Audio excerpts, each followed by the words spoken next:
welcome back to Pains and Gains. Today is a very special episode. It will be our first episode, as you can hear, in English. And it is because I have a very special guest here, and it's Paula Trabant, aka Paula on Hands.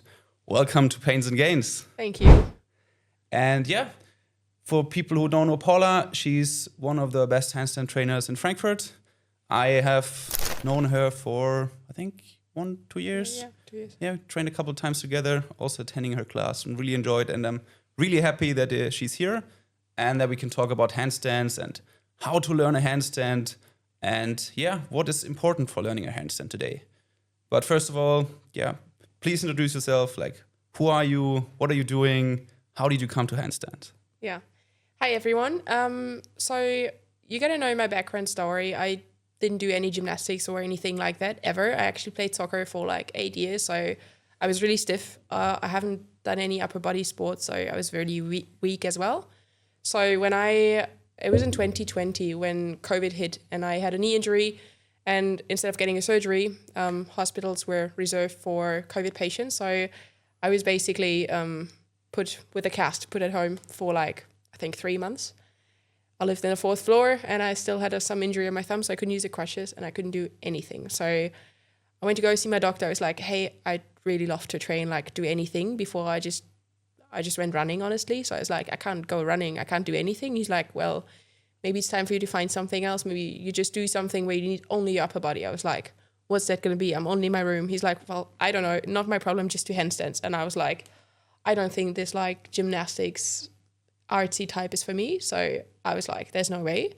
But after 3 days at home, I was going nuts. I was like, I really need to move. So I asked my brother to put up my leg against the wall, the one that was injured. And I started from there. And it was pretty cool because after a while I was waiting for surgery. So they put off the cast and I was like, wow, you can actually learn handstands pretty well if you use the wall. I could only use the wall because of my injury. That's why I learned fairly quickly. And yeah, I think without my injury wouldn't have been me and the handstands, I think, for sure. Basically, your doctor brought you to handstands. Yes, and actually the next time I went to visit him, I couldn't use the crutches, so I went to walking on my hands, and he thought it was hilarious. Like, really? It was so cool. Yeah, that is such a cool story. Yeah, so I think I have to thank him for that, although he wasn't being serious, obviously. Yeah.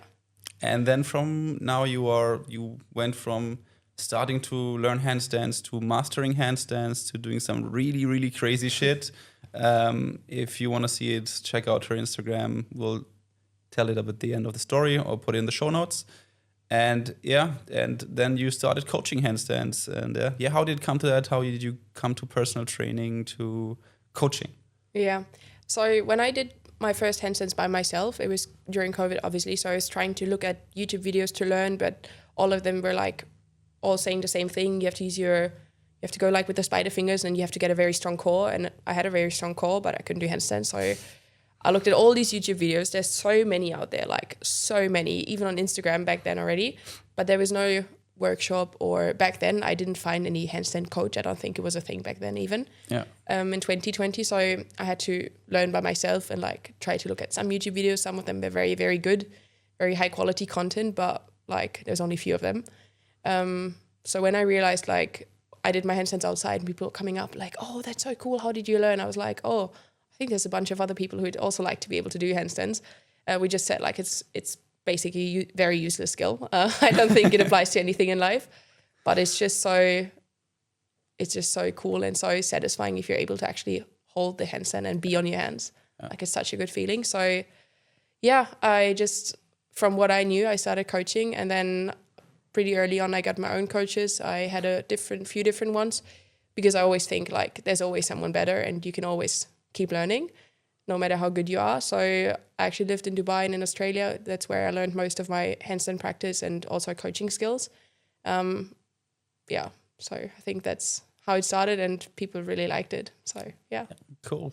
I think, yeah, as you said, handstand is a pretty useless skill, but I have to say it's very Instagrammable. It's very impressive, yeah. Yeah, and if you can look into the Instagram bubble, or everybody who follows the fitness Instagram bubble over the last years, I think handstands have been popping off. Like everybody does everybody does handstands. Everybody wants to do handstands. Everybody starts with calisthenics, etc. So, and as you said, it's one of like makes a nice opening, especially when you working as a trainer in the gym or somewhere. Then if you can do some really cool stuff that no one else can do, then people start approaching like, hey man, how do you do it? I want to learn that. Like that also happened to me a lot in the gym. I think handstand is one of probably the only impressive thing I can do. So like people started seeing me and came to me, you can do handstand, it looks so cool. Can I learn from you? And I was like, okay, I'm not really the master of handstands, but yeah, sure. Yeah.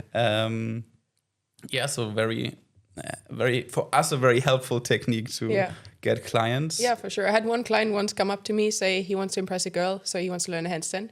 He learned pretty quickly, and now with a girlfriend and boyfriend, so at least that worked out. Nice.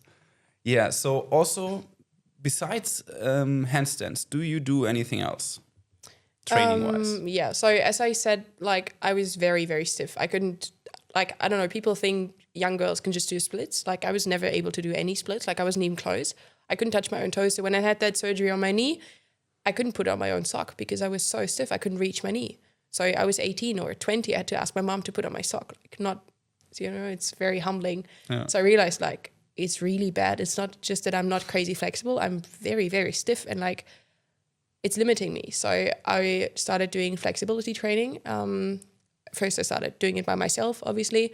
And I found that it was very helpful generally in life for everyday performance as well, but also for other strength training. Like I'm doing the flexibility part in calisthenics mostly. So I don't know, if you want to get your ring muscle up, most likely most guys are not flexible enough because either you can't even hold a false grip or you just lack the flexibility to nicely glide through the rings, or even for handstands, you need at least an okay overhead flexibility shoulder-wise. And you can handstand without that. We'll get deeper into that later, but it just helps if you have some okay range of motion, available to anything. So I do all types of splits now, bridge, walkovers, all that gymnastics kind of stuff, and strength training for calisthenics. Yeah, I think that's something that is pretty impressive. But what impressed me the most about you at the beginning when I looked into you a little bit was that you are fucking strong. Like I've seen like the strength training you're doing, and that some people are very underestimating what that strength training and that base that strength you're having, how much that translates over to what you were doing, like the Swiss, or it's called the press to handstand, for example. So yeah, maybe you can tell us like a quick summary about but how would your strength training, like what are you doing there, like just for the viewers a little bit. How does your strength training look like? Yeah, I mean, I still have a coach, so I have a plan for 6 days a week where I have 4 upper body days, 4 times handstands, 3 times upper body for bent arm and straight arm strength, which I think is highly underestimated. Like people just forget straight arm strength exists. It's even a thing. But if you want to do front lever, you want to do some planche work, or even for just a press, not just, but a press to handstand, you do need straight arm strength. So we have that in the program. We have just the normal stuff, pull-ups, dips, pike push-ups, weighted stuff. Currently, I don't have ring muscle ups. Usually I have them in my program. So it's just a mix of that all. And then there's, of course, leg day. My very, very not so favorite. Yeah. But it's still important to have strong legs so they're resilient and help the flexibility. So, yeah. Yeah, let's just dive into the numbers real quick, because just for a couple of people to have like a good view. Like, what is like, how does your best, your PRs look like? Like squats, deadlifts, pull-ups, dips? There's something like, as I said, that's something that impressed me the most at the beginning. Just a quick summary, just to see where people see like how strong you are.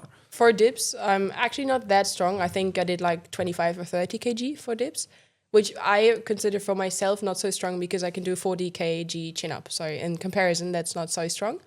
My squats were probably at 80, 90. I never maxed out. Deadlifts are probably 150 I did. I never maxed out on that either, but it's, I think, already pretty cool. Yeah, I think your upper body strength is like at 40 kg chin up. I've never... At 70 kg body weight, so that's pretty cool. That is pretty insane. Yeah, and that makes... Did you, like your front lever... What level are you on the front lever right now? I can do a decent one leg with like 90 degree in the hip bend. Okay. Yeah.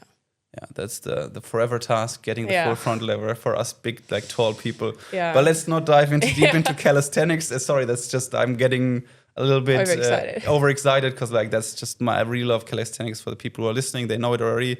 or people that following my training journey, I really enjoy calisthenics. So let's not get into deep into that and get back to handstands. Yes. Or let's start a little bit more in detail, like how to learn a handstand and how would the steps of learning a handstand look like. So before we get into it, let's talk first a little bit about what is important for a handstand. So the foundations. Foundations of a handstand, because I think that is the better the foundations when you come into a handstand, the easier it will be to learn a handstand. And then I think the first part is obviously, what do you think is most important? Mobility, strength, like how do you think is like these two topics are important? And what is the most important? Is it a strength skill? What do you think? I would say handstands are mostly a skill that are strength. Well, you will benefit greatly if you have a lot of strength. You do need some flexibility at some point, but I do have clients who are quite stiff, like they're very stiff and they can still hold a handstand. Yeah. So in that case, strength does help you much more and it's needed. Whereas flexibility, even without actual flexibility, you can still handstand. It's just not going to look as pretty as we know, like that perfect straight line. But so basically what's important that you can reach a decent overhead flexibility in your shoulder. But also here, the stronger you are, the more you can push yourself up, which sounds easy if you're just standing upright. But like if you're in a handstand, you have your whole body weight to push up. And the more you can push that up, the more you can open your shoulders. So in the end, I have a lot of people who don't, especially men, very strong men, who don't have great shoulder flexibility, but they're very strong. So just by pushing into more opening and elevating more, they can just open the shoulders a bit more and like muscle their way through. So it's definitely a thing where you need a lot of patience though, because no matter how much strength you have, you really need the patience. And I actually see some advantage in women or people who start off doing handstands who are not as strong because they just focus on specific strength, which means they just do a lot of handstands, which is the best strength training you can do if you want to learn handstands. Like you want to be very specific. It's great if you do dips or pike push-ups, but you want to do handstands in order to be able to do handstands and hold them. So women who are usually not so strong, they only do that. And then because they're quite weak in comparison to others, they focus on a very nice and neat technique. So they have like spot on perfect sensation in their fingers. Like they can control it so nicely where to shift the weight on their hands. Whereas most people who start off being stronger, which was not me, obviously, that's why I have good technique. They just, if it's a bit too much, they can just push or do like half a handstand push-up or anything like that. Yeah, so they just use their strength as one of the tools to get back into balance. Yes. Yeah. So let's get back to the strength part one more time, just for the people who have never had done handstands or like want to try maybe or like get into it, is what kind of strength would I like if I would start learning handstands now and I want to prepare for it. So what kind of strength should I start building, or what should I do to really elevate my handstand journey? What kind of muscle should I train? Yeah. My top one recommendation is, depending on your level a bit, but to do something that is as close as possible to an actual handstand. So if you can already kick up or you can walk up the wall and you're not so scared of falling over and you have good wrists, that's the first foundation. But so as long as your wrists are not in pain and you take care of them and warm them up nicely, you want to be able to get in a chest to wall handstand. So facing the wall, walk up quite close. If you're scared, just stay a little bit further away. That's also fine. If you're not scared, I usually use my phone and I say like the width of the phone is like the end goal where you want to have. Just that is between your hands on the wall. And then you want to hold for like at least a minute, have a minute break and do 3 rounds. Like if you can do that, you're ready to do any type of handstand training. Most people will feel that it's really, really hard. So start off further away until you get to a minute, maybe have a longer break. And over time, you can cut the break time to like 60 seconds. You can go closer and working on towards getting to the wall, because getting face to the wall means you have a good, nice alignment, at least somewhat of an alignment. Most people train back to wall only, and then they hold it there, which is just dumping it in the lower back and not a nice line and just relaxing there, basically. So working as specific as possible, obviously, is the end goal for learning a handstand. For people, what I mostly recommend for people on top, like besides the specific work they have to do, obviously, is like working on shoulder and upper body strength. Because like at the end, you're standing on top of your shoulders and your upper body, like upper back and the rib cage part, this is holding your body at the end. It's not your hips and your legs. It's the other way around this time. So having some really, really strong shoulder, maybe also if you work in the gym before you start your handstand journey, or before you will be like, hey, I'm going to go to Paula and learn some handstands, but I want to build some strength first and I don't want to do handstands because I'm afraid, then work on your shoulder presses, work on some overhead press work.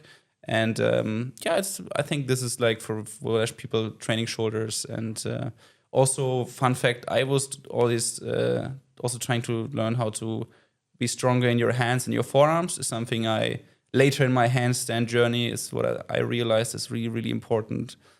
Because we men have like a slight advantage with our very big hands most of the time. So and that's where some people struggle. So strong forearms and hands is something that I would probably recommend as well. Would you agree? Yeah, definitely. Because in the end, if you're standing on your feet, you have your calves if you do a lot of single leg work, you would feel that your calves are getting exhausted because you do lots of balancing. And it's essentially the same on your hands. So you need your forearms to work nicely and be very strong so you can make all needed corrections. And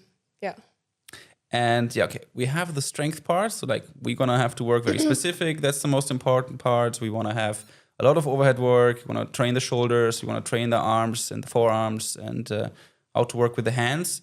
What you already said something about flexibility and or basically mobility. What would be the most important part for me as a beginner? What should I be looking at mobility-wise for the handstand?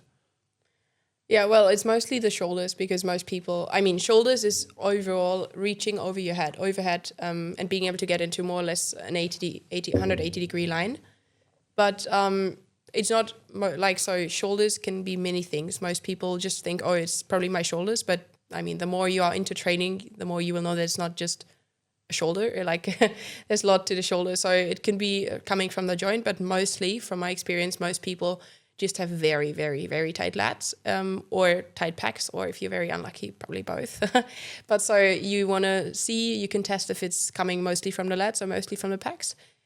Most people have tight lats and tight pecs can add on, but you want to see if you can lengthen these and just work, do strength training in that range of motion. You don't have to please don't do just passive flexibility stuff or mobility or whatever you guys want to call it, to see that you can actually actively work in that range.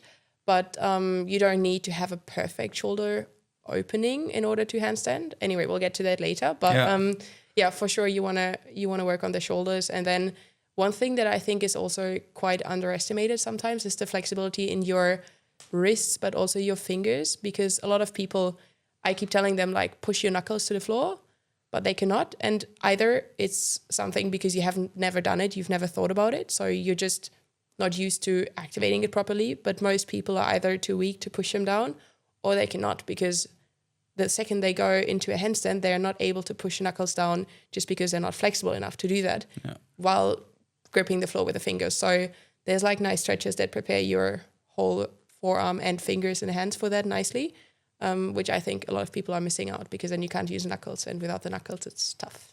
Yeah, as you've learned in your handstand class, I'm not very good at that either with my, especially with my right hand. I think it's something from handball, when I just different hand positioning maybe. And then, I've started working on that as well. I worked around with some other stuff, but I think also you're 100% right. Wrist mobility and finger flexibility, mobility is very, very something that is underestimated also. I think also for the general health aspect of handstands. Also, we get into that later a little bit of how to deal with wrist problems. Yeah. Because that is a thing for sure. But before we get into that, let's talk about a little bit about common myths or mistakes, what people think about how learning a handstand works. Yeah. What is classic ones that you hear all the time? Number one is my core is not strong enough, I can't handstand. I'm why the hell? You're standing on your hands and they're supporting your whole upper body, or your whole body, but it's basically your shoulders supporting them. So why would you focus so much on your core if you can't even stand against the wall for 10 seconds or 20 seconds? Why do you think your core is a problem? I know Instagram really pushes up these videos, you got to train your core if you want to do a handstand, but honestly, like there's so many things that are more important, like strong and also kind of flexible wrists, very strong shoulders, and then a lot of other things that play a role. And it's most likely, if you can't handstand, it's most likely not your core. There's very, very few cases where people are not able to activate it correctly, so they have problems like finding where they are in space with the hips, but most likely it's not your core strength. Yeah, I think that's so probably the one. most common myth I'm hearing as well. People coming up, oh yeah, I feel so wobbly and I'm not feeling very safe. Like it's very like, I feel like it's my core. I'm constantly wobbling around. It's my core. Like, no, it's not your core. You don't understand first of all, you don't understand how to correct yourself with your hands and your fingers. And your shoulders are not strong enough to support yourself. That's why you're also wobbling around a lot. So yeah, 100% agree. The core thing is still like a big myth. Also, I think, as we said about Instagram and YouTube, it's very cool to show a lot of cool core exercises for handstand training. And It's like, oh yeah, they're perfect. You need that strong core. It just looks very cool. And I think that translates very well to the myth number 2. And it's like, yeah, you just need a couple of exercises on the wall or like some random exercise and you'll have the handstand in 4 weeks or something. How to learn handstand in 2 weeks. 2 weeks, in 2 months. You just have to do this exercise, and then you got the handstand. Yeah, but that's a terrible one. Yeah, so from my experience, it takes much longer, but it's also very much depends on where you are in your handstand journey or how much training you've done so far and stuff. But that's a very Instagrammable thing to say, oh, get your handstands in that and that many weeks. And I think it's terrible because also people think, oh my God, I've been training for like 6 months and I can barely hold handstand freestanding, so I must suck, which is not the point. It's not true. So yeah, I don't usually think that's too great advertising. Yeah, it's very, very discouraging because I think... And it's bullshit. Yeah, it's complete bullshit. Nobody learns a handstand. I think the fastest I've ever seen anyone learn a handstand who has never done it before was, I think, around 2.5 months or 3 months. Yeah. And that was insane. And I was like, how did you do that so quickly? Because normally what I would say from my experience, but you have a little bit more experience than me when it comes to handstands, like coaching handstand, I would suggest a year for something like that. Probably a year. Yeah, I would say I've had few cases who learn like within 6 months, but I have people who need 2 years until they can do freestanding handstands because some can't even kick up and some don't know how to bail out. So all of that has to be practiced in order to hold a freestanding handstand. Yeah. Yeah, I think, at the end, everybody's like individual. It comes down to what kind of foundations you come in with at the end. Like if you have very good foundation, you have good strength, you come in with some good mobility. Maybe you even come from like a background of where balancing was very important. Like what I've seen is like people come from ballet or from any kind of like obviously gymnastics we don't want to talk about. That's pretty easy, but like ballet was something or tracks have been people who have learned relatively quickly, I feel. I don't know where they come from, especially the ballet part or like what's it called in English when they work around with it. It's similar to gymnastics. Rhythmic gymnastics. Rhythmics work and stuff. Yeah. Like so these kind of people who have worked a lot with balancing and also strength. But most likely they're also quite flexible, have very good body control and strength. They know where their body orientates in space, and even when the eyes are closed or you're spinning, they know where is my hip and in what position is it. And I think that has a good carryover. Yeah. 100%. So like if you as a viewer start with your handstand journey, don't feel discouraged. Like everybody has a starting point. Everybody has their individual journey depending where you start from. And it can take somewhere between 6 months to 2 to 3 years until you have a good freestanding handstand. And that's one of the most important parts, and that sucks the most about handstands is being patient. Yeah. Taking time, being patient. That's a good life skill handstand teaches you, is patience. Yeah. So let's start a little bit deeper into technique. If you have someone coming into you for coaching who is a very beginner, like what's important for handstand? How would you approach the first steps to handstands? What would you give that person?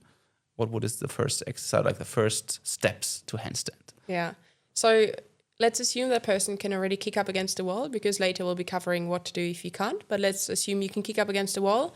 I firstly want you to understand, I usually use analogies between standing on your feet and standing on your hands, what's actually happening, because you'll be much more inclined to do it nicely and also understand and correct it yourself, even if you record yourself, to understand what's happening if you understand how you want to be doing it. So I usually compare it to standing on your feet. How you have your weight distributed on your feet is the same like your hands. You have your toes, which translate to your fingers. You have the front part of your foot, which translate to your knuckles, is what I call it in the hands. And then the heel, which translate exactly the same to your heel, the heel of your hand. And you just want to make sure you have weight on all 3 points of there. Then I want you to understand what does actually happen in handstand. So you can only fall in 2 directions. You don't usually fall to the side, because let's say you're standing on your feet, very unlikely you suddenly fall to your right side. But if you're in a bus and you can't hold on to anything and suddenly the bus starts driving or it's braking suddenly, you can fall fourth or also backwards. So that's where we're looking at, like, these are the 2 directions you want to be able to navigate in a handstand. And then we're mostly looking at how to teach your body to do these, because you did the same when you was a baby and you started learning how to walk.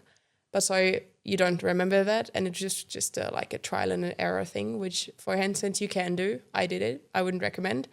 It's painful and it's very frustrating and it's not very efficient, but you can do it.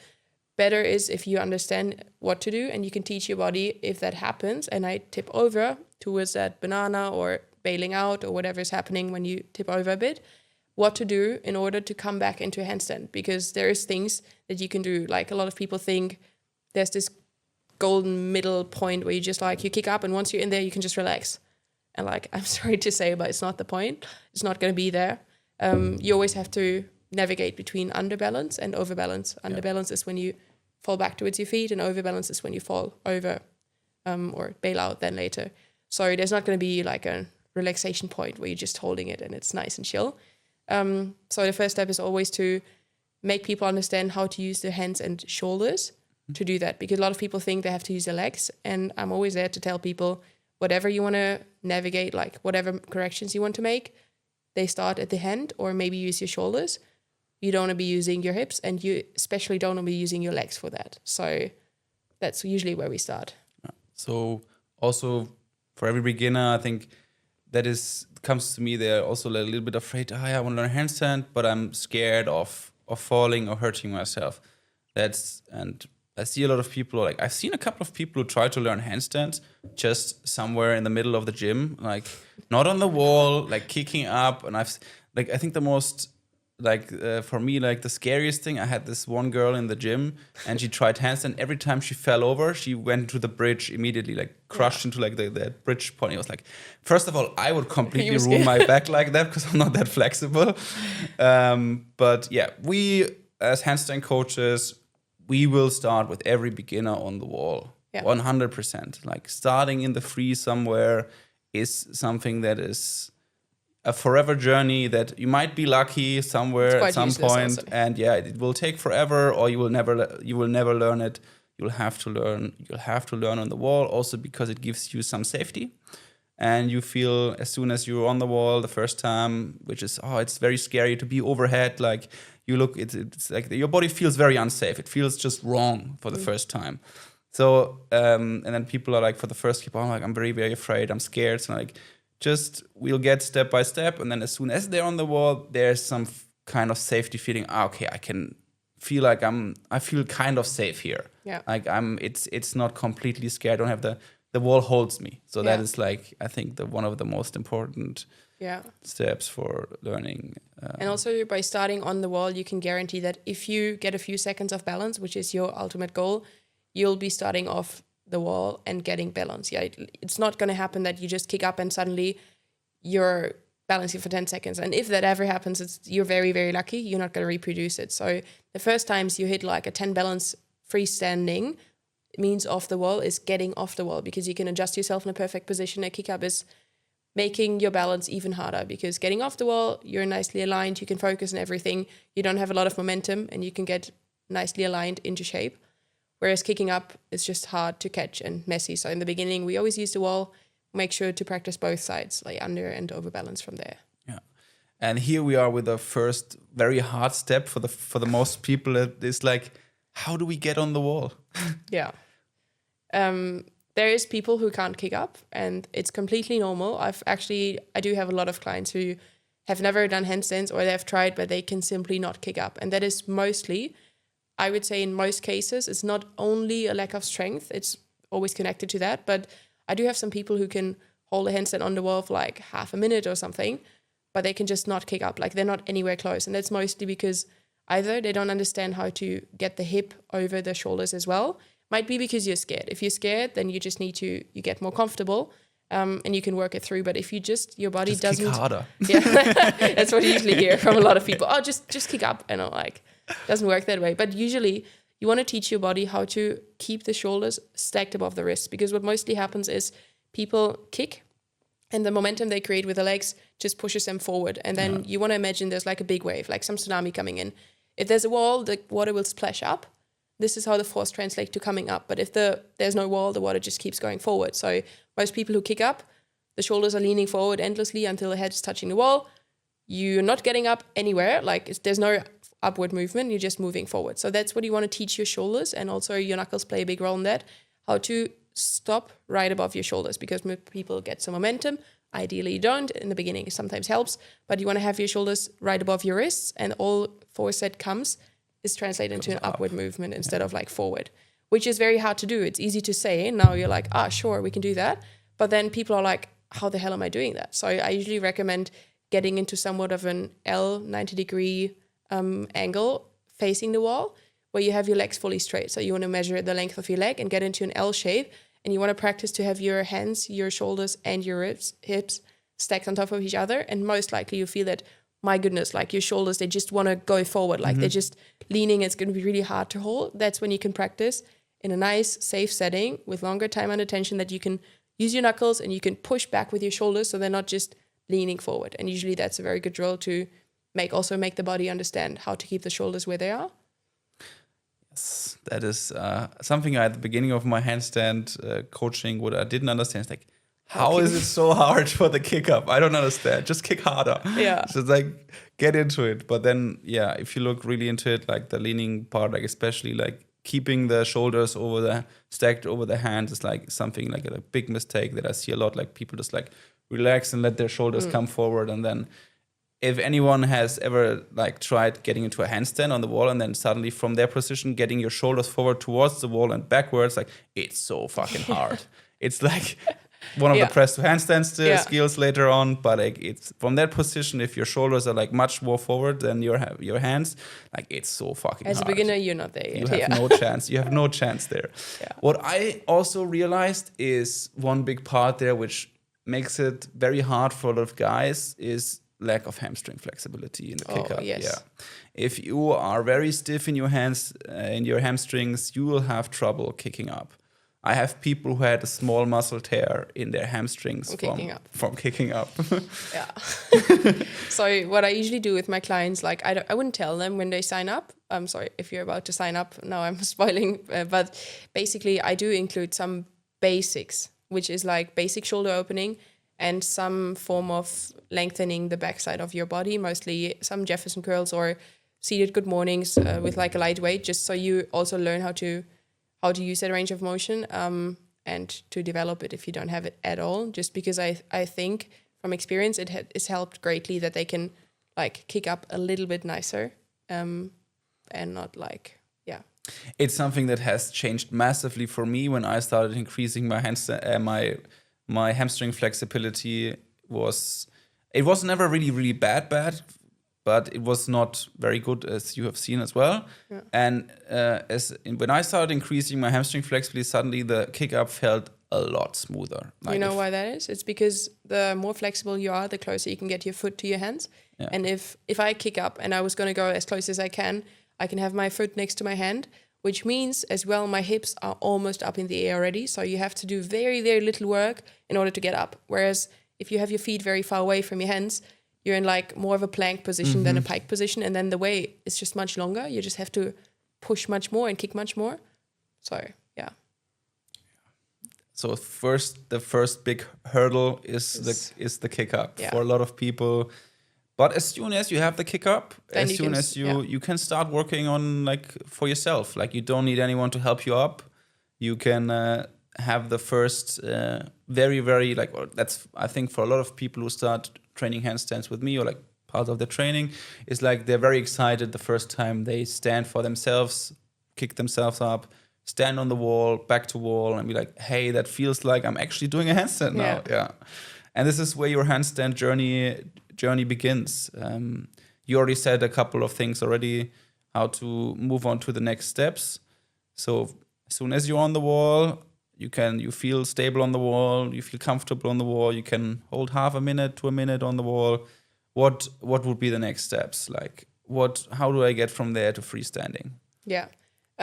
Most likely, as I just said, you want to learn how to navigate under and over balance. So the two most effective drills I tell everyone to do, as long as you have healthy wrists and all of that, heel pulls and toe pulls. So heel pulls is an exercise where you kick up with your back against the wall, your heels are on the wall, and then you want to learn how to use your hands and your shoulders to get off the wall. That's what I call heel pulls.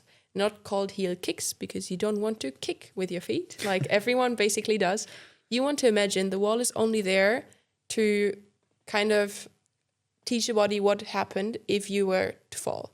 And then from there, you want to use only your fingers and your shoulders to come off, because freestanding, there's no wall where you can kick up from. So kicking off the wall is just not going to get you any further. I know it feels nice because you're coming off, but it's not the point.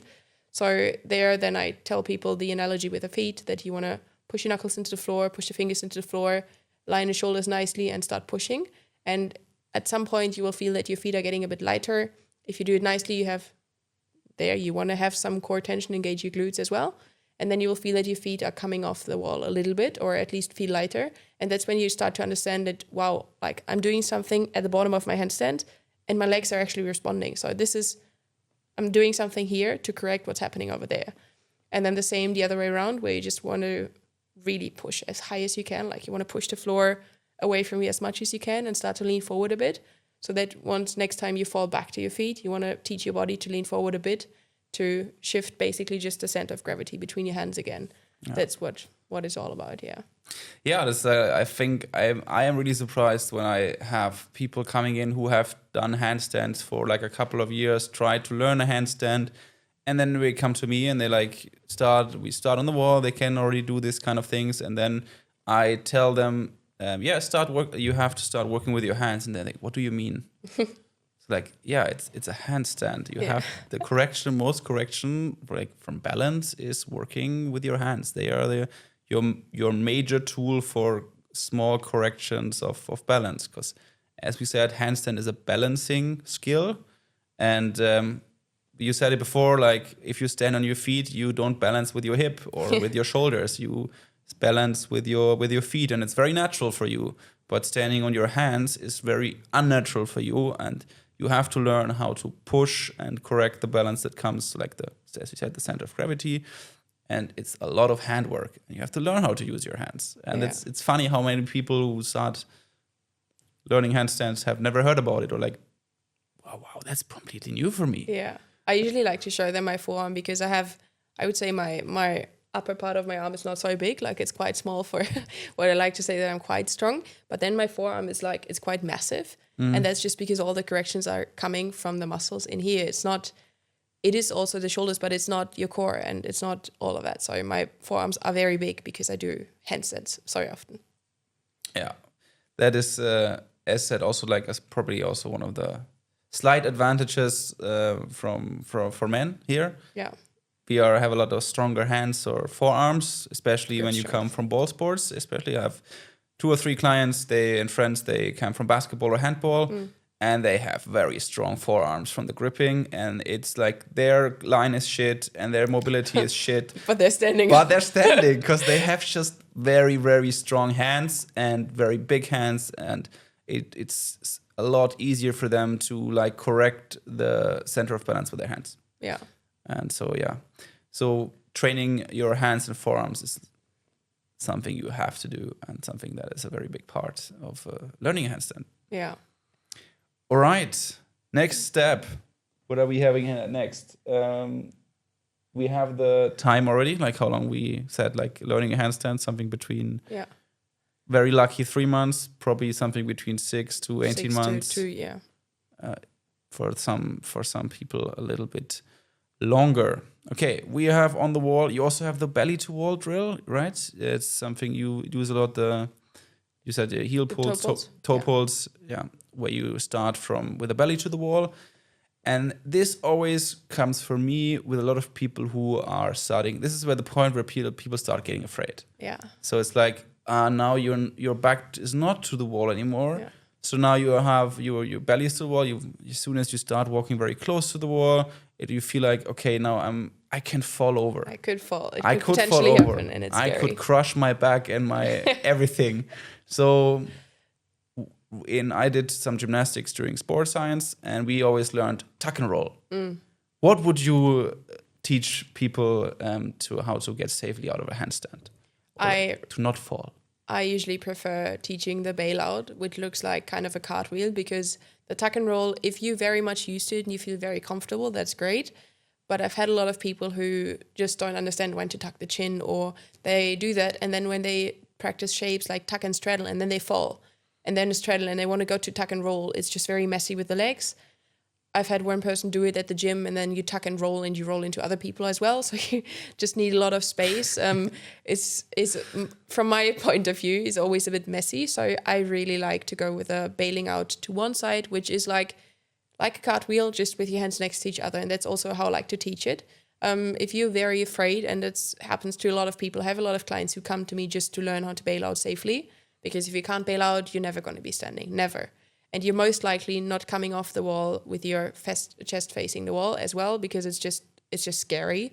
And even if you could, you would never do it. Like, your body just doesn't want to go there. So it's essential that you learn that. And then I usually make people do a cartwheel. Like, it doesn't have to be pretty. It doesn't have to be like a perfect gymnastics cartwheel. But what we want to see is that you put your hands in front of each other. You start off on one foot and you're landing on the other foot. And ideally you record that and you look at your hip movement. If there's no hip movement and you land on both feet, it means you don't do any twisting in your hips yet, which is what you need to bail out. So usually the goal is to get off on one foot, whichever one feels more natural to you, and land on the other one, only on the other one. And then look at how your hips are twisting. And from there, you want to do the same, but move your hands instead of in front of each other towards next to each other. And once you can do a cartwheel with your hands next to each other, you can bail out, because it's essentially the same. So this sounds very easy, but I know for people who are scared, this might take a long time. I have a lot of clients who train with me, again, as I said, only for that. And it takes weeks up to months for them to feel comfortable. But it's a game changer, because once you are and you can do that by yourself, you're not scared anymore. Yeah. And you will never fall. Like, you never fall, like you never hurt yourself, never, because you'll just land on one foot or maybe on both feet or anything like that. But you're just never gonna, I don't know, all these scary things that come up in your head, they're not going to happen. So now I not only have to learn a handstand, now I also have to learn a cartwheel. Yeah, but that's, as you said, I also don't like the tuck and roll. It's something you only do on the gymnastics floor, where it's like a bit softer and not on a regular space. And it's, for me, the bailing out, first I learned that, it's a massive game changer. And I think in my 10 years of handstand training, I've never fallen on my back or anything. Never. It's just like at some point, it's like it's in your head. Every time you have the feeling of falling over, which you have to learn and you will have to feel it. It's part of the journey. Even if it's scary, it's just like automatic movements. It's like turn, bail out, easy. Yeah, I usually tell my clients, if I wake you up at midnight and I say just bail out of a handstand, you can look at me like, what the fuck, Paula? Like, why? Or how do you know where I live or anything? But you shouldn't be scared of doing the actual thing. So that's when you know you're ready. You can just do it anytime when you're not even thinking about it. You're like, oh, okay. And then you just got to turn to the side and that's it. Okay, so very important for us. Crucial, yeah. Very crucial, or like one of the most important aspects of learning a handstand, learning how to bail out. Safely. Because this is when you start, this is when you can start, as soon as you're very good on the wall, as soon as you're very good at bailing out, as like decent at bailing out, then at some point is the time where you can start learning in a free environment, more free environment. Let's come to the next point, and it's something that I see a lot in handstand videos, Instagram, YouTube. How important is the line? The perfect straight line. The perfect straight line. Do I have to be perfectly straight? How important it is for learning a handstand? So I always say, like, when I started, I wasn't perfectly straight. I didn't have any problems with my overhead flexibility regarding my shoulders, but I wasn't straight because I just didn't know how to, and I could still balance. So even for people who are not flexible enough to have a perfect straight line, if you wait until you have a good line, you're never going to start because it's not improving by itself. Most likely you have to get into a handstand, you have to work on it, and you have to understand it better. But that being said, there's no need to have a perfect straight line. I know a lot of guys from calisthenics scene that they don't stand straight. It's not even nearly straight. They can do one-arm handstands in like some kind of banana scorpion shape. I'm not saying it's great, but I'm saying you can balance. And I have a lot of clients who, from the wall, getting off the wall, they have a decent line, but once they do it freestanding and they actually catch it, it looks a bit messy, but I always tell them don't correct it because until you can do maybe about 30 seconds freestanding, you don't want to be correcting the freestanding part. Like if you're just standing and you're collecting seconds, you're happy it's actually happening. After 5 seconds, don't think about, oh my God, I think I should be in a rather straight line and push because then you're falling. There's no way you can hold it. So off the wall, you want to try to be aligned and have your joints stacked just because it's very strength efficient. It helps you not to waste your strength if you can. And it makes it a little bit easier to balance. So there is advantages, of course. And if you can get into line, do it. Like teach your body how to do it. But don't wait or use it as an excuse because most people don't have a good line. Even when they can hold it for, 30 seconds free, it's not the perfect line, and that's okay. I think for me, it was even like the first 4 years, my handstand was looking pretty rough, like because my shoulder flexibility, like the shoulder flexion wasn't just there yet. It started getting better the more I started working on handstands, obviously. Like this is the most of my shoulder flexibility improvement came from just doing handstands and working with tucks and different shapes. But even now, I don't have the perfect line. I still lack a little bit of, it's not bad. I have a good line, I think, but it's not perfect. I just need a little bit. But I think that's up to you to judge. But as you said, I know so many people. I have a friend who's playing basketball. His shoulder flexion and his thoracic extension is just awful. But his handstand he's very stable. Yeah. But he just looks a little bit banana, and he will have years probably of flexibility training, of working on it until he gets that perfect line. And it doesn't matter. He can still stand. He can start. He's doing shapes. Yeah. And if you look into breakdance, for example, a lot of people have very nice like balancing handstand skills, but they all are like it's not a line. No, it's not a line. They have a different kind of handstand. So it's very important for people to understand.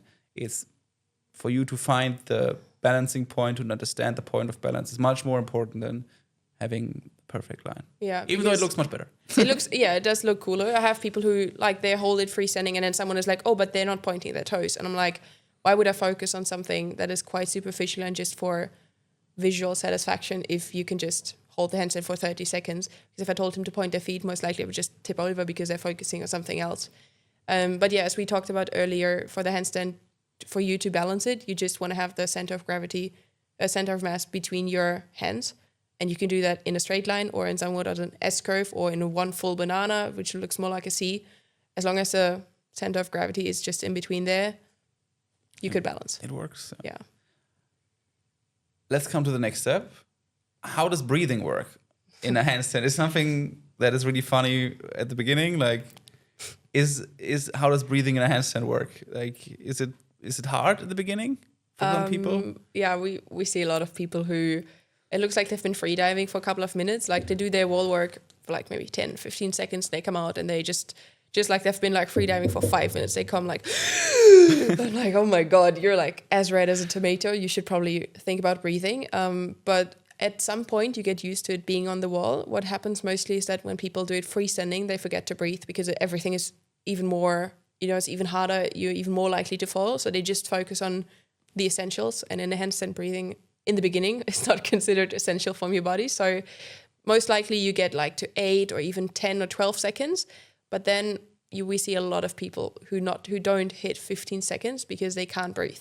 Because at some point, if you stop breathing for so long, what's going to happen is that you breathe in so deeply, like you really inhale like you've been diving for a long time. You just lose the tension. Like what we recommend, you can breathe and keep your form aligned. Like you can breathe rather shallowly into your chest instead of breathing like you've just been diving for a long time, which is what we recommend. But most people struggle with that in the beginning. So usually these wall holds that we do in the end, like some conditioning drills or other things, they help because you have to keep breathing at some point. But what I also, some people just forget it. They can do it, they just forget it. And then I tell them to like, not sing, but like tell me a story, or like dudes just make any sounds so that they have to continue breathing. And it helps a lot of people. At home, I have a lot of people who record videos, my online clients, and send it to me, and they're singing, which I think is just because they're at home and they don't care about me hearing it.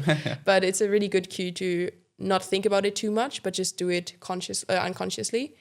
But yeah, you want to breathe quite shallowly in your chest. Like if I have a video of a 1 minute handstand, you wouldn't see my tummy moving much in and out from the breathing, just more out of the chest and rather shallowly, because once you stop, it's going to be very deep inhale, which kind of messes with everything you do in the handstand.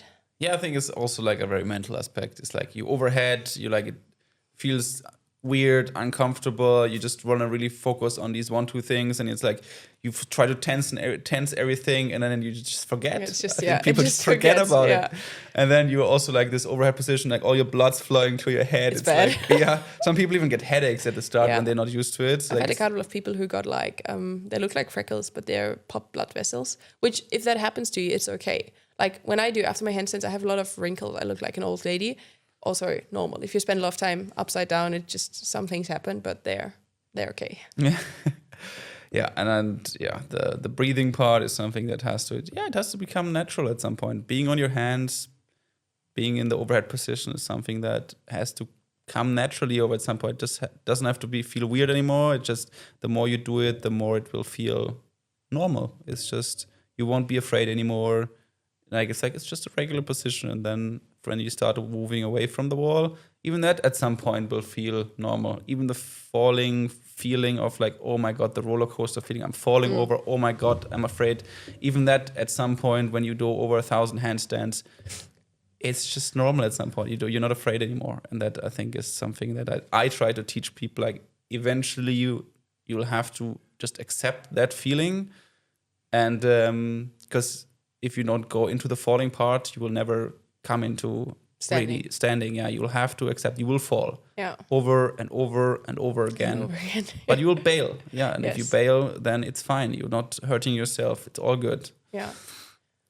That's something that's from the mental. I think handstands are a lot of mental work. It's very mental. Yeah. Especially I have a lot of people who've once fallen quite like badly because they didn't know what to do, or because they slipped or whatever, and then they're like scarred for life because they're so scared. So especially if that has happened to you, you want to learn how to do it safely so you can teach your body that it's fine and you're not hurting yourself. If we are at the mental part, it's perfect. This is the step where we want to be right now. Because I think it's something that is, especially that fear of falling and hurting yourself is something that is holding a lot of people, like very strong and flexible people who are very good at handstands, holding back to getting to the next step.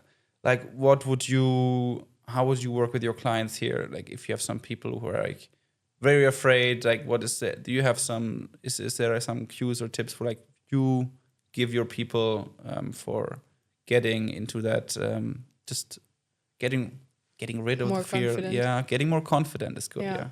Yeah, so I do have, firstly, most of my clients are 40 plus. A lot of people think, oh, you have all these 20-year-olds. Like, no, most of my clients are 40 to 60 or even older. And most of them are moms or parents who haven't been training for a while.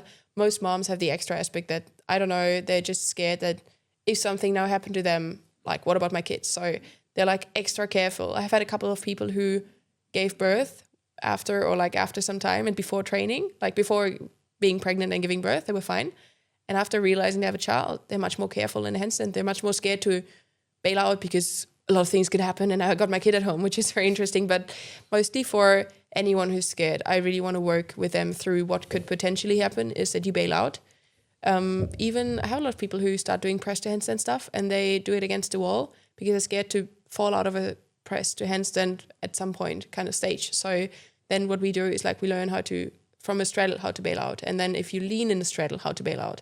So I really think it depends on what you do, what where you're falling from to practice that.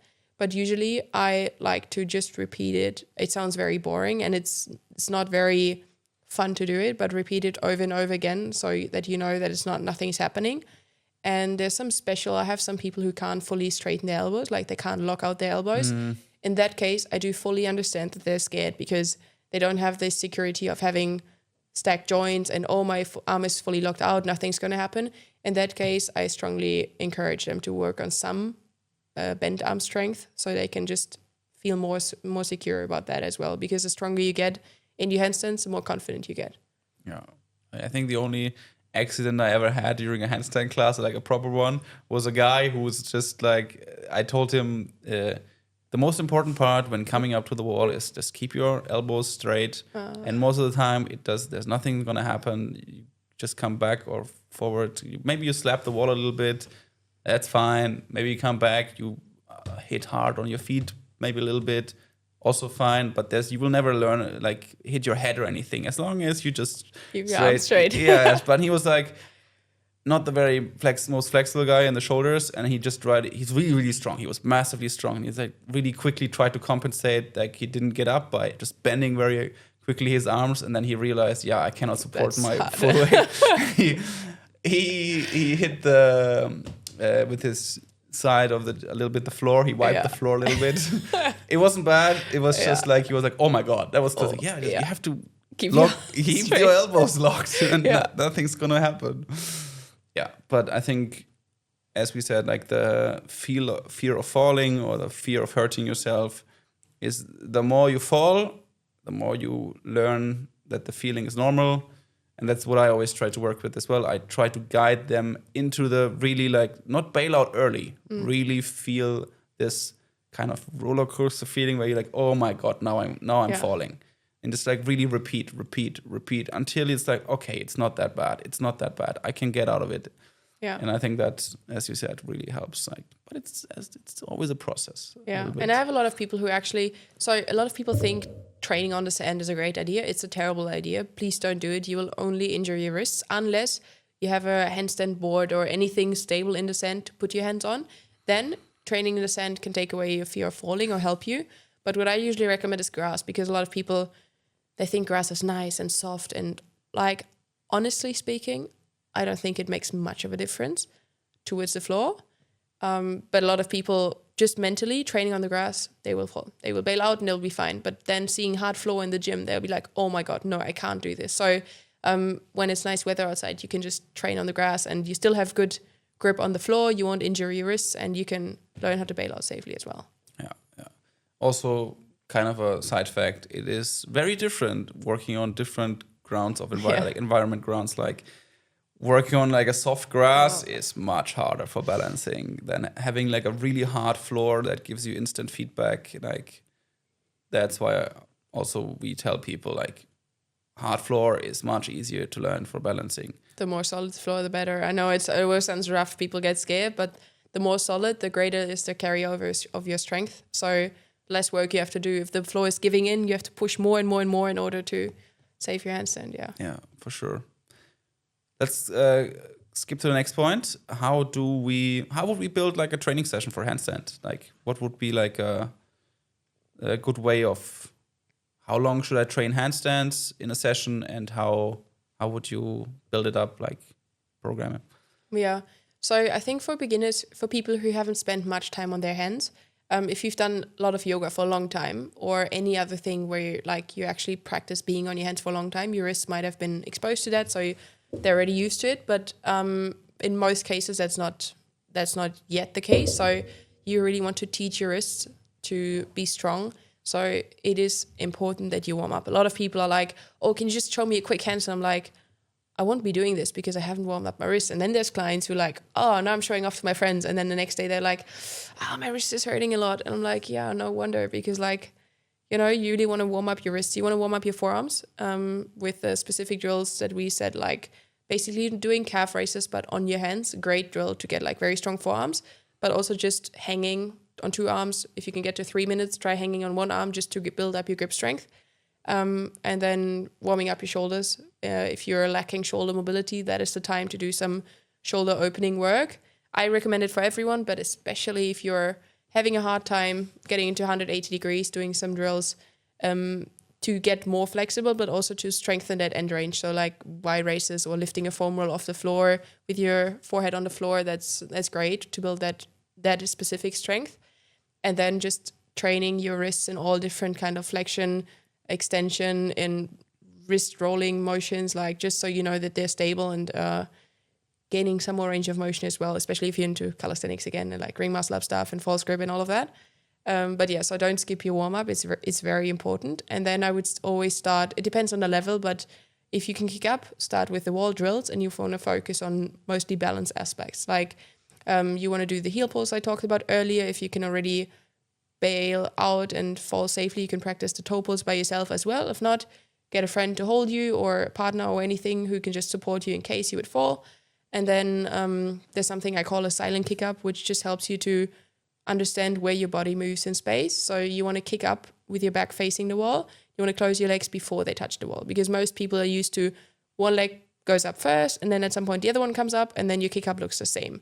And you'll never close your legs in the right, or more or less the right moment, freestanding, because you don't know where that is. So every kick up that you do against the wall, try to close your feet before you touch the wall. You'll feel it for some. This is very tricky because you end up closing your feet barely after you leave the floor, or you hit the wall and you're like, oh my God, my feet are still apart. So that is something very useful. Like I would just focus on these balance and form drills. And then if you can practice freestanding, you can do some freestanding stuff.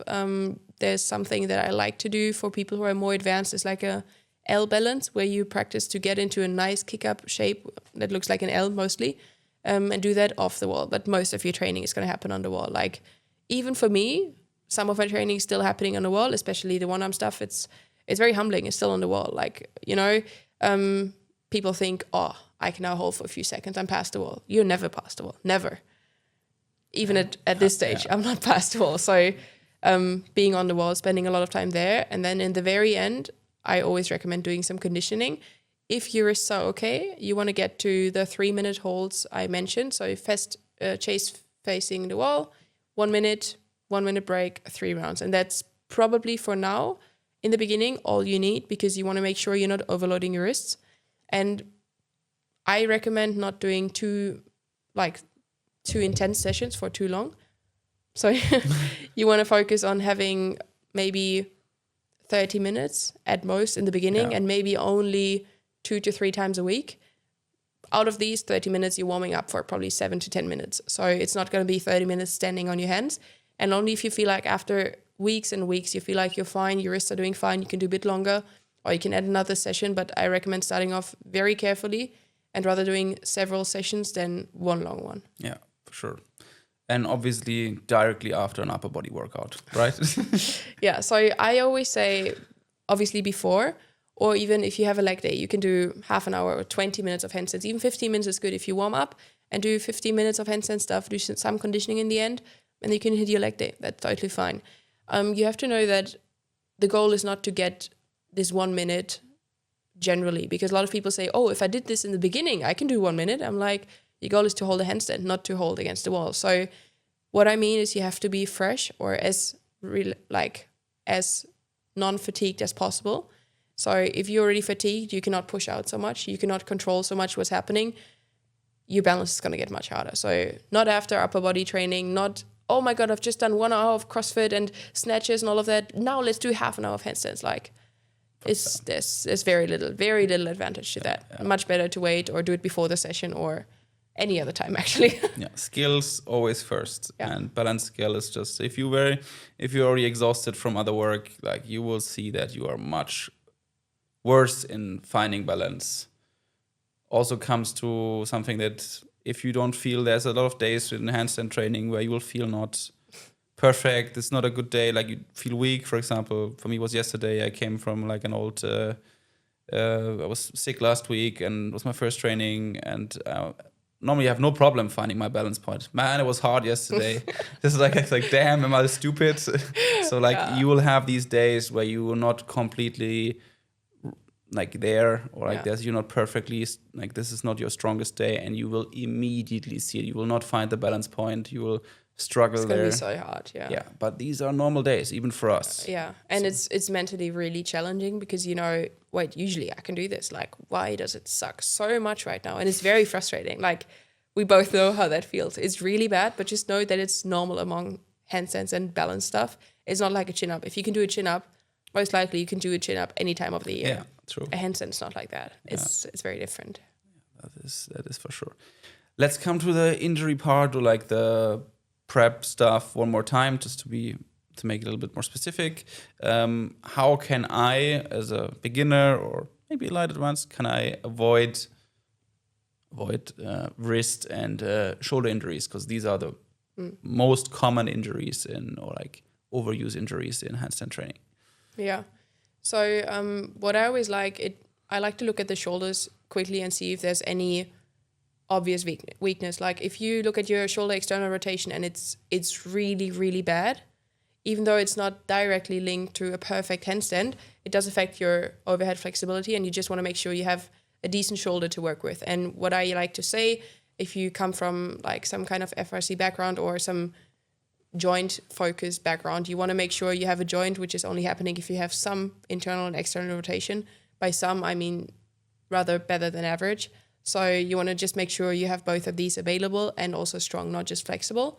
And then you want to make sure you don't go too hard in the first weeks or months, because I know handstands are fun. Trust me, I'm the first person to I love handstands. I don't even know why. I just love them. It's just so cool.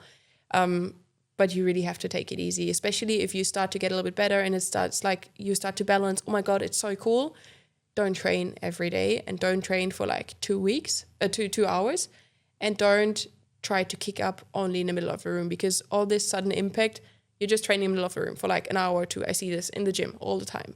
A lot of impact on your wrist because they start kicking up from gymnastics kind of way. So you start standing upright, a lot of impact on your wrist, and you do it 200, 300 times. You're not doing one single handstand. You're not holding for 2 seconds, but your wrists are carrying a lot of load and a lot of impact. So I really like to recommend to make sure you warm up properly. You also strengthen your wrists in all different types of ways and range of motions that you have, and that you take care that your shoulders are nicely and healthily trained. Yeah. I can really relate. Both of these stuff happened for me during one-arm handstand training. Too overexcited, too much training, too often. And yeah, for me, obviously for someone who weighs a little bit more, if you have your hands not really used to having 95 kg on your supporting, your feet are very used to it. Over for me 35 years now, so they don't care. They're very used to it. But if you start learning handstands supporting your full body on the wrist, it's the wrist is what the fuck's going on? Why are you giving me this much load? So yeah, for sure, take your time at the beginning. Don't train every day. Listen to your body. How much can my wrist hold? Some people can train a bit more because they maybe have some background of anything. Some are so gifted. My goodness, they have incredible wrists. Some people, yeah.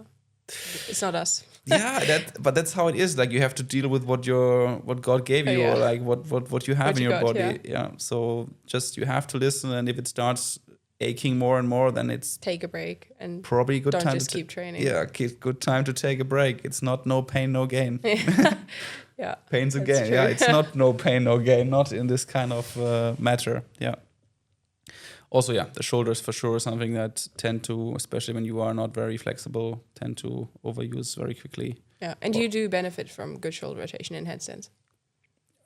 Yes, in most also weighted calisthenics, well. so training is one big part in the program. It will be some external rotation work or some rotator cuff work to improve. Good. Then we have the injury part. Or any other injuries or stuff that you, besides wrists and shoulders, that I lacked, that I missed out in handstand that comes up regularly? I don't think there's anything that's very common otherwise. Just some people try to get flexible quickly to have a better straddle, and then they don't do it nicely and injure their legs, but most likely related to handstand right away. If you train responsibly, not so much I'm aware of. Since all the people we train can bail out nicely, there's not so many injuries. Yes, that's it. If you can bail out, if you worked with Paula or with me, then I don't think any kind of injuries happen during handstands most of the time. Yeah. So don't be afraid. Start learning handstands. Yes. It's cool. fun. It's fun. Useless, it's cool. but it's so cool. Okay. What about working with a spotter? Is that something you recommend? Is that something that is helpful for people? I think having a spotter at a certain stage is very, very helpful, but you have to have a spotter who knows what he or she is doing. So firstly, don't use overprotective partners, because I have a lot of people in my coaching, mostly women, who want to train their handstands and they're good. They can bail out. There's no struggle at all. There's no danger. Their husbands won't let go of them. The second they come off the foot, they're like, grab them. And they're like, no. Like, I see the videos and they're like, no, you have to let me go. No, no, no. I'm like, yeah, you have to let me go. And they won't let them go.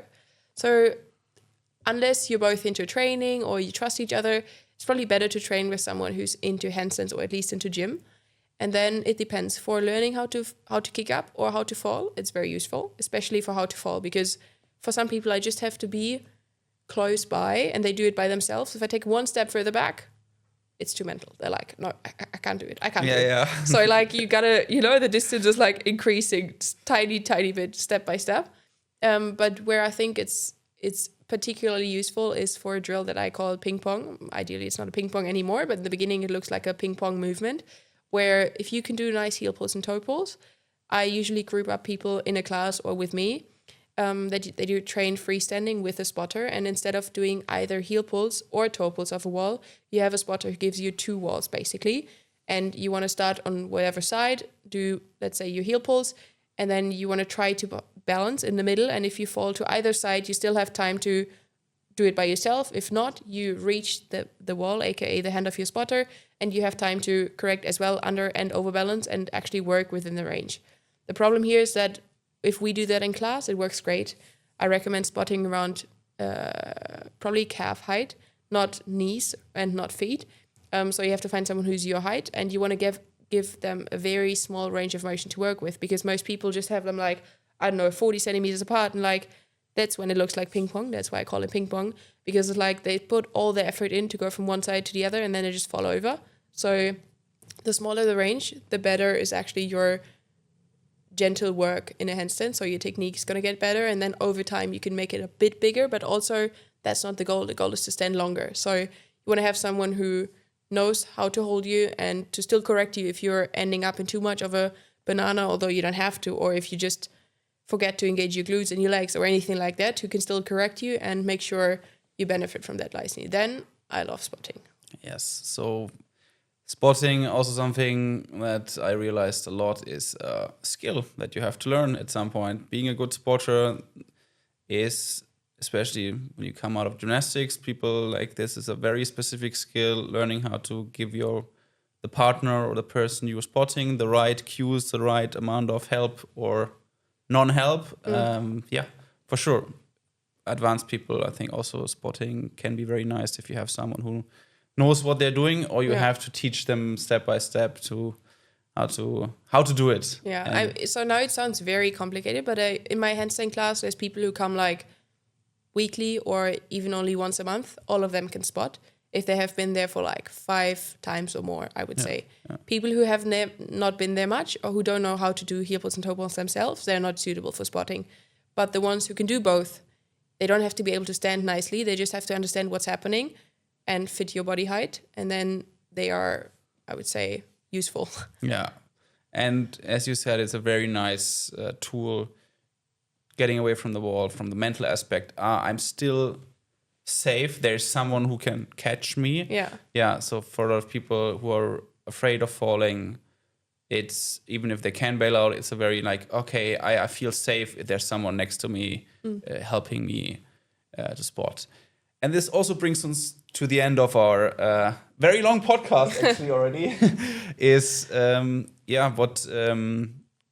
what's good in working with a coach? When should you get a coach for handstands? What are the benefits of getting a coach for handstands? Yeah, as I said before, like usually people don't understand how to practice. Like people do all kinds of drills. Even if you practice chest facing the wall or back facing the wall, if you don't know what you're doing, you're just kicking off or you're trying to lean. but you're not actually doing what you want to teach your body. So I recommend everyone who wants to learn how to do a handstand at least to visit either a handstand workshop or to do one single session or to come to some handstand class, anything where you learn what to do. Like most likely, if you take one PT class, you will learn everything you need to know, where you can learn a handstand fully. If you come to a class, it depends if you've had some previous experiences. For example, my class is only for people who've come to workshops or PT, so they know what to do, because it's a 1 hour class where we only train. But then there's beginner workshops where it's a 2 hour workshop, a lot of details, but you will learn the most important things. You will learn how to use your hands, how to use your shoulders. And once it starts to click, you can train by yourself. Not everyone has to come and do PT or even come to a class regularly. I think a class is cool because you see, you don't have to put your perfect line to stand. You don't have to be crazy muscular. You can be, 50-year-old and female and have the nicest handstand in the room, which one of my clients has. And I'm so proud because a lot of strong men, they're like, what the hell? Like this, mom just shows up. She has 3 kids and she just does the longest handstand ever. So I think once you understand the basics, you're good to train by yourself. I still recommend getting feedback over time, because you tend to develop some rather not so correct habits. And then the more you practice them, either you correct it yourself or you have someone correct it for you. Ideally, the first week, someone's taking a look, even at a video you send or anything like that, and can give you some feedback. Once you can do the exercises nicely, you're good to go by yourself. What I see most people who don't have a coach, they don't progress so much either because they're not doing it so nicely and clean, or because they don't know when to start new stuff. Like they can hold for a few seconds. I'm like, oh, now it's the perfect time to introduce a tuck or a straddle for the first time. They're like, what? Why? I'm like, because you're there. And there's some people who start everything, although they're definitely not there.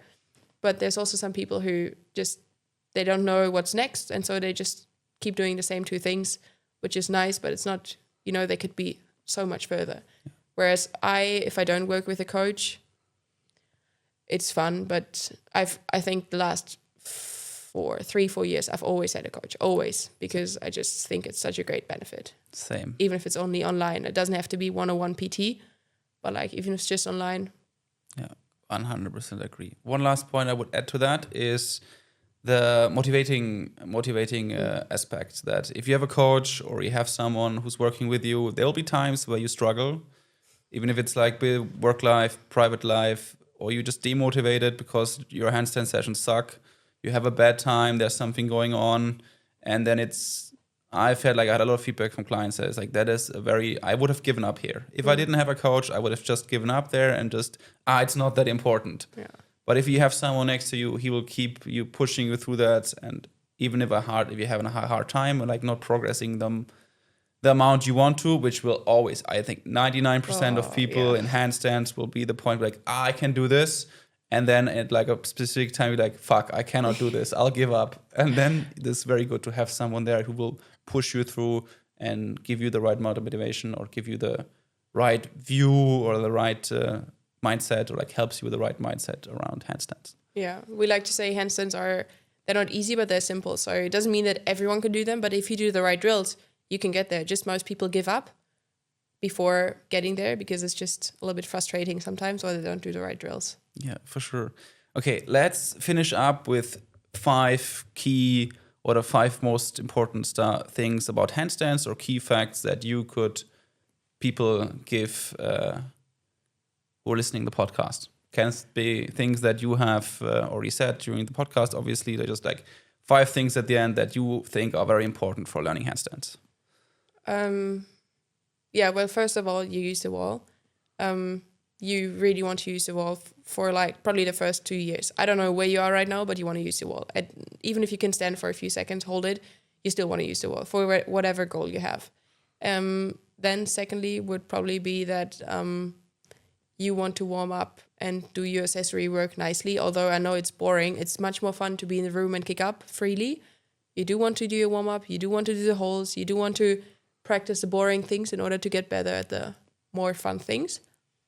That for sure. One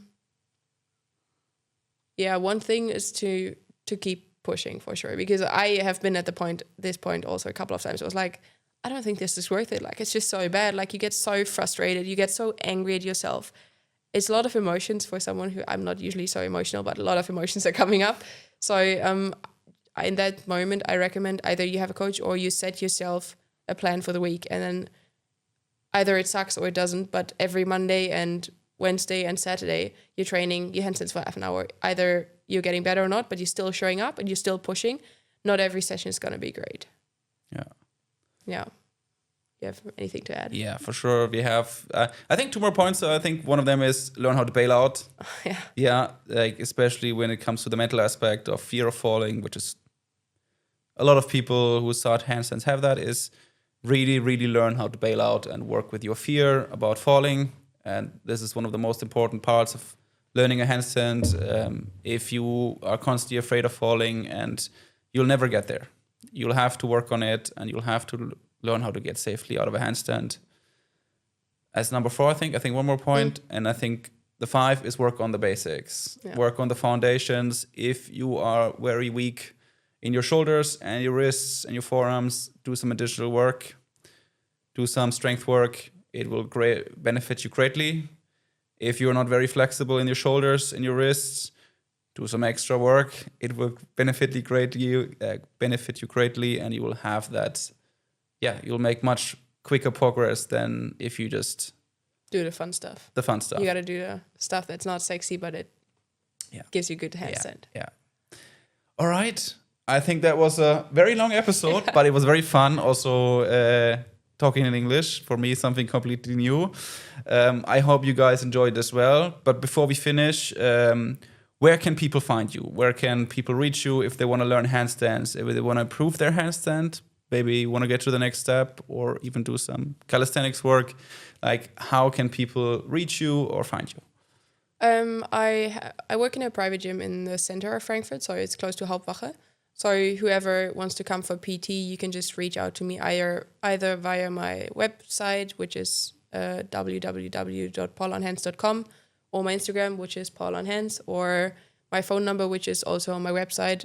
You can give me a call or just text me. I always have a trial session that I give everyone. It's for free and it's non-binding, because I don't want to give it or sell anything to anyone who doesn't know what's coming. So everyone's welcome to come, even for a trial session. Even if you know you might not sign up, I love to have an hour to help you with the basics. So yeah, it's going to be email or phone or Instagram if you want to. And that's the things I recommend. I do have a weekly handstand class in Frankfurt. It's a small group class, 4 to 8 people mostly on weekends. I might be there as well at some point. I can really recommend. Yeah, and then sometimes we have workshops, or I have workshops for beginners who've never been there and just want to learn the basics, and it's more fun in a group because everyone's suffering together, and you don't feel alone. So yeah. Awesome. Then thanks for listening, guys. Yeah, I hope you enjoyed a lot, and feel free to check out Paula's Instagram and leave her a follow also feel free to share this episode with your friends, especially your English-speaking friends, because this is the first episode here in English.